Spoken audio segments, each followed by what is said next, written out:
Turns out you are taller in the morning by about 1 to 2 centimeters. But before you start calling yourself a morning giant, it's all because of gravity.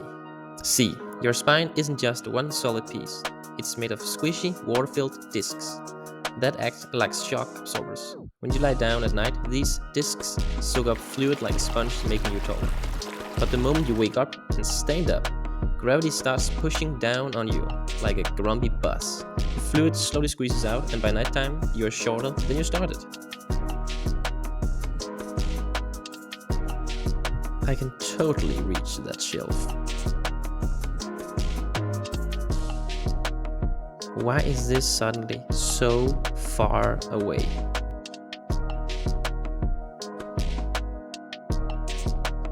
Wanna keep some of that morning height? Stretching, good posture, and hanging exercises can help keep your spine happy.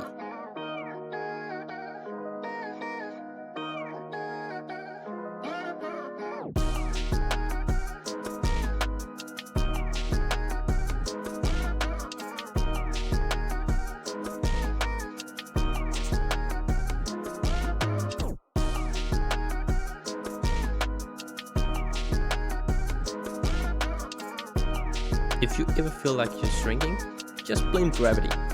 It's out to get us all.